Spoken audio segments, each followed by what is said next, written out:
السلام علیکم ورحمۃ اللہ وبرکاتہ۔ دوستو کیسے ہو؟ امید ہے آپ خیریت سے ہوں گے۔ اللہ تعالیٰ آپ لوگوں کو اسی طرح ہی خوش اور آباد رکھے۔ دوستو آج پھر میں آپ لوگوں کے سامنے انٹرویو کے نئے سوالات کے ساتھ حاضر ہوں، جو کہ جنوری 2022 لیکچر اسلامیات کی انٹرویو ہے۔ یہ تقریباً چھٹا انٹرویو ہوگا۔ پہلے میں نے تقریباً 5 یا 4 ہے غالباً یہ انٹرویو کی ویڈیوز میں نے آپ کے لیے بنائے ہیں۔ یہ انٹرویوز کے جو کہ ویڈیوز ہیں یہ اسی لیے نہیں کہ آپ یہ سیکھ لیں اور یاد کریں اور صرف انٹرویو دے کر بس اس باتوں کو چھوڑ دیں، بلکہ یہ بحیثیت مسلمان ہونے کے ہمارے اوپر یہ سوالات آ سکتے ہیں۔ آپ جدھر بھی ہو، گاڑی میں سوار ہو، آپ سے کوئی سوال کر سکتا ہے۔ اگر عالم ہے تو ظاہری بات ہے ان چیزوں کے لیے اپنے آپ کو ہر وقت تیار رکھے گا، اور اگر ویسے ہیں تو پھر بھی بحیثیت مسلمان ہونے کے ہمارے اوپر یہ سوالات آ سکتے ہیں۔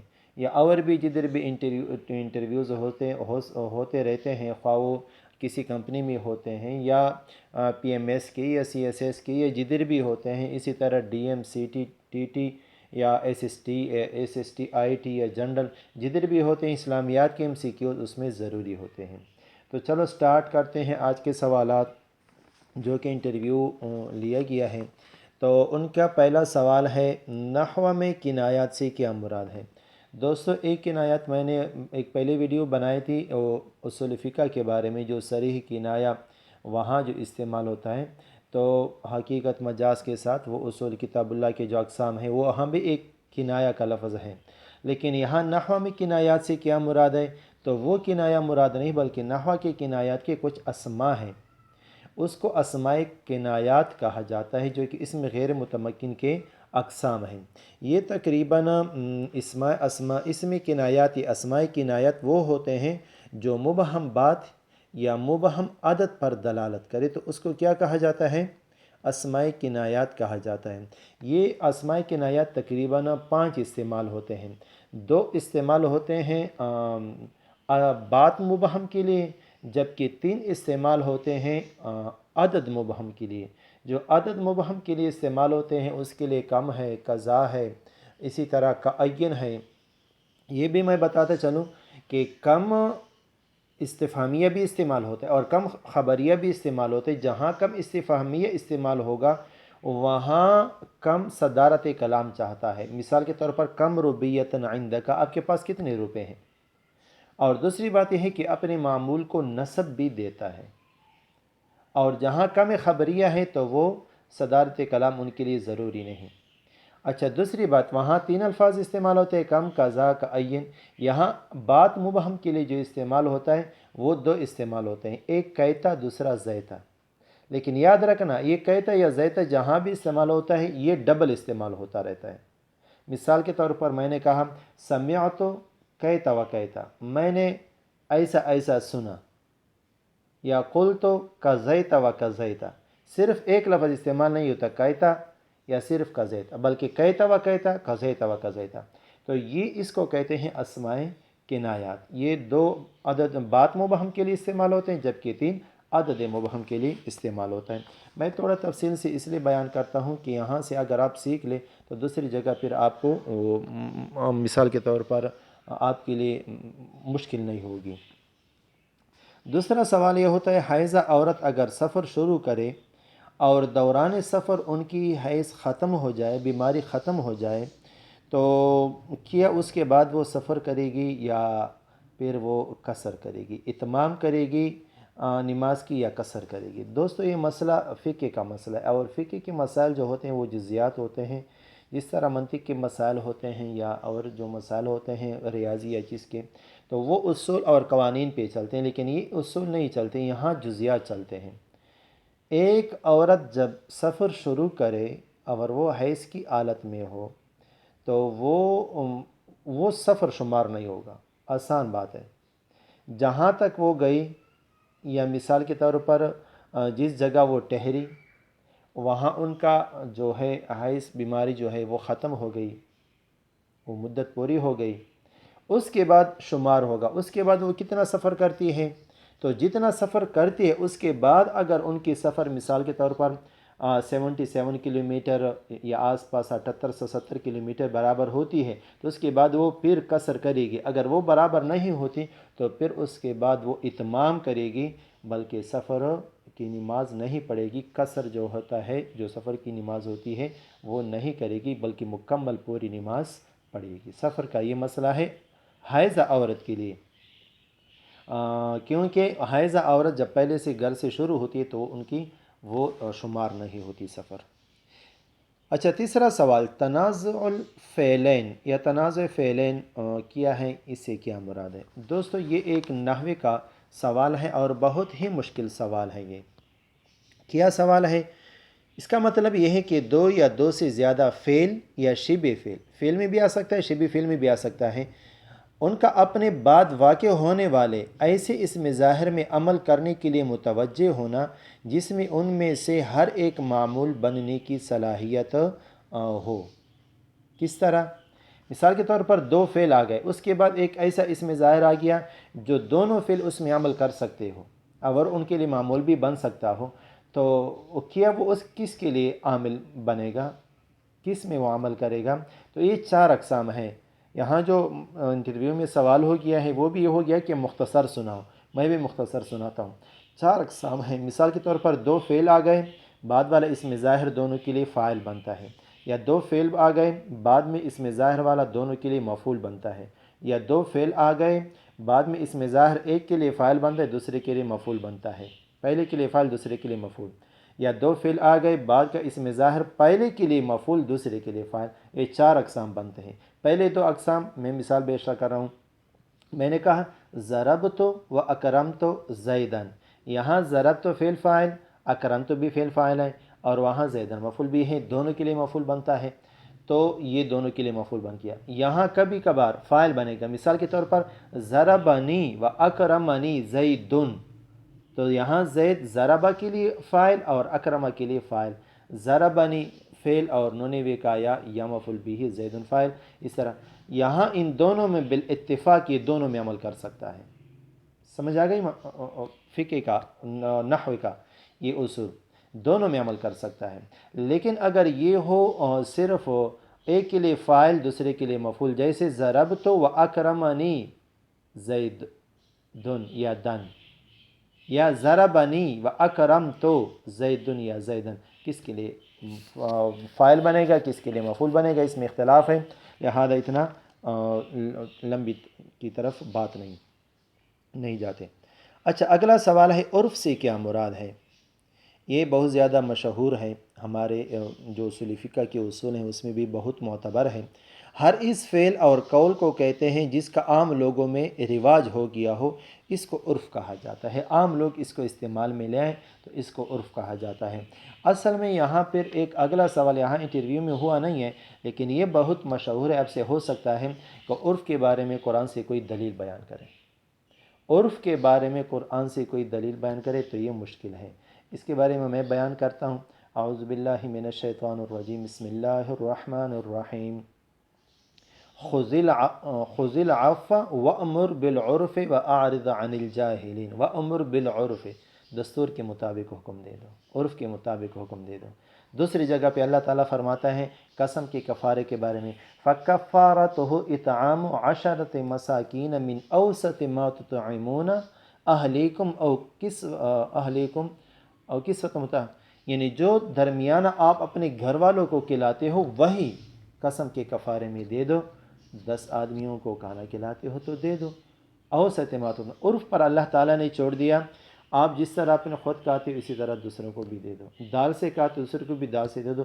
خود مٹن کڑھائی یا چکن کڑھائی کھاتے دوسروں کو بھی چکن اور مٹن کڑھائی کے ساتھ دے دو، قسم کا کفارہ ادا ہو جائے گا. اگلا سوال یہ ہے علم اشتقاق کی تعریف کریں. عام طور پر علم اشتقاق یہ ہم جو علم صرف ہے وہاں استعمال کرتے ہیں، صیغوں میں اور ان چیزوں میں بہت زیادہ استعمال کرتے ہیں. تو علم اشتقاق علم زبان کی وہ شاخ ہے جس میں الفاظ کی ساخت، ان کی اصل یعنی ابتدائی ماخذ اور لسانی تغیرات اور ان کے معنی سے بحث کی جاتی ہے. یعنی الفاظ کی ساخت، یہ لفظ کیسے تھا، اس کی حقیقت کیا چیز تھی. مثال کے طور پر یضرب ہم پڑھتے ہیں فعل مضارع سے فعل مضارع ہے، تو یضرب کس چیز سے بنا ہے، کیسے بنا ہے؟ تو اس کو علم اشتقاق کہا جاتا ہے، جہاں سے وہ نکالا گیا ہو۔ اچھا، اس سے اگلا سوال ہے نکاح کے شرائط اور ارکان بیان کریں۔ دوستو، نکاح کے شرائط آپ نے پڑھے ہوں گے۔ نکاح میں دو افراد ہوتے ہیں، ایک کو میاں کہا جاتا ہے، ایک کو بیوی کہا جاتا ہے، خاوند اور بیوی۔ تو خاوند اور بیوی دونوں اور راضی بھی ہو، دونوں ایک محفل میں بیٹھے ہو، دونوں ایک محفل میں ایجاب اور قبول بھی کریں، اور دونوں کے لیے دو گواہ بھی ہونا ضروری ہے، دونوں مرد ہو یا ایک مرد اور دو عورتیں، یہ نکاح کے شرائط ہیں۔ آسان سا سوال ہے، جواب ہے۔ اگلا سوال، استحسان اور قیاس میں کیا فرق ہے؟ دوستو، قیاس کے بارے میں میں نے میرے خیال میں پہلے ایک ویڈیو بنائی تھی۔ قیاس کا لغوی معنی ہے کہ قِس النعل بالنعل، جوتے کو جوتے کے ساتھ برابر کر، برابری کا معنی ہے، اور ایک اندازے کا معنی بھی آتا ہے۔ اور دوسرا اصطلاحی مفہوم یہ ہے تعدیۃ الحکم من الاصل الی الفرع بعلۃ متحدۃ بینہما، کہ ایک حکم کو اصل سے فرع کی طرف متعدی کرنا ایسی علت کی وجہ سے جو دونوں میں مشترک ہو، تو قیاس کیا کہلایا جاتا ہے۔ اس کے ساتھ استحسان ہے۔ استحسان کسے کہتے ہیں؟ استحسان کا لفظی معنی ہے، باب استفعال سے آیا ہوا ہے، حسن، خوبی کی وجہ سے اس چیز کو طلب کرنا، کوشش کرنا، ان چیز کو حاصل کرنا۔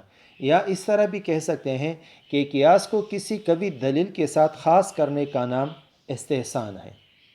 وہی قیاس، لیکن اس کو کسی خاص قوی دلیل کی وجہ سے جو ہم خاص کرتے ہیں، تو اس کو کیا کہا جاتا ہے؟ استحسان کہا جاتا ہے۔ یہاں ایک اور سوال بھی ہو چکا ہے، اور اسی میں ضم کر کے بیان کرتا ہوں، قیاس خفی اور قیاس جلی۔ دوستو، قیاس خفی استحسان کو کہتے ہیں، قیاس جلی قیاس کو کہا جاتا ہے۔ قیاس ظاہر بھی کہا جاتا ہے، قیاس بھی کہا جاتا ہے، قیاس جلی بھی کہا جاتا ہے، یہ ایک ہی چیز ہے۔ اسی وجہ سے میں مثال بیان کرتا ہوں، پھر اگلا یہ سوال آتا ہے، لیکن وہ پھر میں بیان نہیں کروں گا۔ قیاس مثال کے طور پر ہم کہتے ہیں نا کہ ہم جب بیع کرتے ہیں تو بیع میں بیع جو ہوتی ہے وہ معلوم ہوگا، معلوم نہ ہو، مجہول ہو، تو پھر بیع ناجائز ہے۔ لیکن ہم کہتے ہیں اگر ایک آدمی حمام میں آ گیا، غسل خانے میں جو باہر روڈوں پہ یا کہیں بنا ہوا ہو، وہاں جب ایک آدمی آتا ہے تو 20 روپے پر وہ غسل کرتا ہے، یا 30 پر غسل کرتا ہے، 50 پر غسل کرتا ہے غسل خانے میں، لیکن وہاں پانی وہ کتنا استعمال کرے گا؟ وہ پانی کا استعمال وہ مجہول ہے، معلوم نہیں، لیکن پھر بھی ہم کہتے ہیں کہ وہاں 50 روپے پر آپ نہا سکتے ہو، غسل کر سکتے ہو۔ ہم نے فقہاء نے جائز ٹھہرایا ہے۔ کیوں وہ جائز ٹھہرایا ہے؟ حالانکہ تو مجہول ہے کتنا پانی استعمال کرے گا، یہ بیع تو ناجائز ہے، قیاس تو یہ تقاضا کرتا ہے، لیکن نہیں دوستو، ضرورت کی وجہ سے ہم نے ان کو جائز ٹھہرا دیا ہے، تو اس کو استحسان کہا جاتا ہے۔ یا عام طور پر یہ مثال بھی دیا جا سکتے ہے، قیاس جلی قیاس خفی کا یہی مثال ہے کہ عام طور پر ہم کہتے ہیں کہ جھوٹا پاک ہے یا ناپاک ہے، تو ہم اس کا مدار ٹھہراتے ہیں اس جانور یا ان چیز پر کہ وہ چیز جو جانور ہے یا کس چیز کا جھوٹا ہے وہ پاک ہے یا ناپاک ہے۔ اگر وہ ناپاک ہے پھر تو ان کا جھوٹا بھی پاک ہے، وہ ناپاک ہے چونکہ لعاب دہن کی وجہ سے ان کا جھوٹا بھی ناپاک ہوتا ہے، ہم یہ کہتے ہیں حرام جانوروں کا جھوٹا بھی ناپاک ہے۔ لیکن یہاں یہ سوال ہوتا ہے کہ جو حرام پرندے ہیں ان کا جھوٹا پھر ناپاک ہوگا؟ نہیں، ان کا جھوٹا تو ناپاک نہیں ہے، تو پھر ہم کیوں کہتے ہیں؟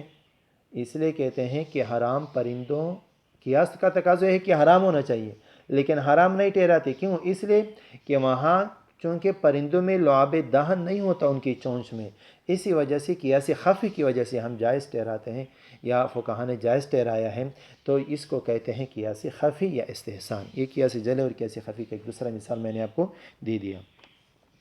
اس سے اگلا سوال ہے اسماء ستہ مکبرہ سناؤ۔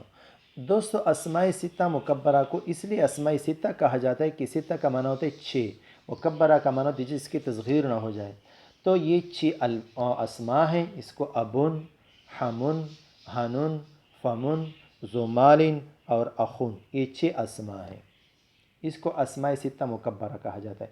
اس سے اگلا سوال یہ ہو چکا ہے اسماء ستہ مکبرہ کی اعراب سناؤ، اعراب کیسے آتے ہیں ان کے؟ تو دوستو، اس اسماء ستہ مکبرہ کے اعراب کیسے آتے ہیں؟ پہلے اعراب سنا دوں۔ جو لفظ کا آخری حرف ہوتا ہے تو ان پر ضمہ یا جس کو ہم پیش کہتے ہیں، زبر کہتے ہیں یا زیر کہتے ہیں، تو اس کو کیوں دیتے ہیں؟ تو یہ حالت جر یا حالت رفع یا حالت نصب یہ کیوں دیتے ہیں، کس وجہ سے دیتے ہیں، اس کو اعراب کہا جاتا ہے۔ تو یاد رکھنا اسماء ستہ مکبرہ کے اعراب جو ہیں وہ حالت رفع واو کے ساتھ ہوتا ہے، حالت نصب الف کے ساتھ ہے، اور حالت جری یا کے ساتھ ہے۔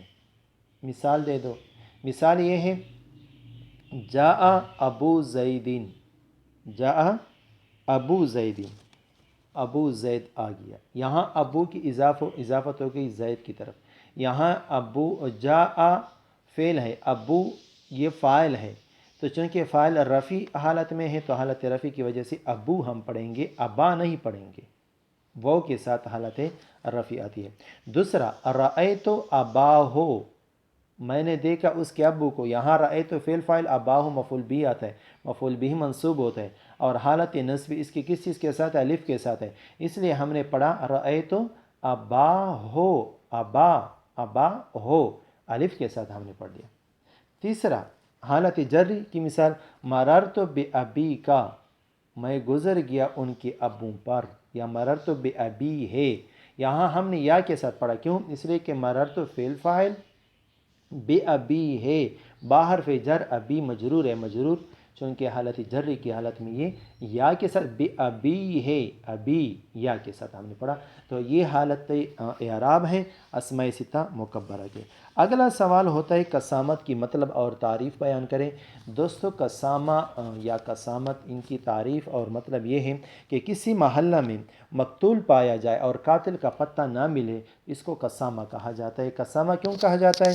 اسی وجہ سے کہا جاتا ہے کہ جو مقتول کے ورثاء ہوتے ہیں وہ چونکہ مطالبہ کرتے ہیں اس محلے والوں سے، تو ان پر دعویٰ کرتے ہیں یا قتل عمد کا یا قتل خطا کا، اور اسی وجہ سے وہ محلے دار جو ہوتے ہیں وہ پھر ان سے کہتے ہیں کہ ہم یہ مارا نہیں ہے، تو اس کے لیے ان محلے داروں میں سے 50 آدمی قسم کھائیں گے۔ کس طرح قسم کھائیں گے؟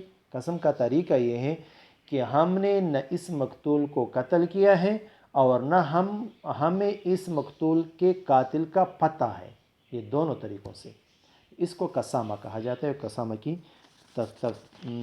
ترتیب بھی یہی ہے۔ اگلا سوال ہے، آسان سا سوال ہے، نماز میں فرائض اور واجبات بیان کریں۔ نماز کے فرائض 13 ہیں اور نماز کے واجبات 14 ہیں۔ بعض نے زیادہ بے شمار کیے، لیکن علامہ شامی رحمۃ اللہ علیہ نے جو ذکر کی ہیں اپنی کتاب میں تو وہ 14 ذکر ہے، اس لیے میں نے 14 واجبات بتائے۔ اچھا، اگلا سوال یہ ہوتا ہے سجدہ سہو کب واجب ہوتا ہے؟ تو سجدہ سہو کب واجب ہوتا ہے اس کے لیے اصول کیا ہے وہ میں بتا رہا ہوں۔ سجدہ سہو کے مسائل بہت زیادہ ہیں، لیکن سجدہ سہو کے مسائل کے ساتھ ساتھ ان کا اصول کیا ہے؟ اصول یہ ہے کہ بھول کی وجہ سے کوئی واجب چھوٹ جائے، یا بھول کی وجہ سے فرض یا واجب میں تاخیر ہو جائے، یا بھول کی وجہ سے واجب میں تکرار آ جائے، تو ان سب صورتوں میں سجدہ سہو واجب ہوتا ہے۔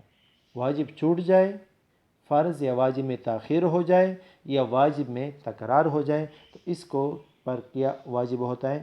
سجدہ سہو واجب ہوتا ہے۔ دوستو ویڈیو اچھی لگی ہو تو میرے ساتھ بھی رہیے۔ شکریہ، جزاکم اللہ۔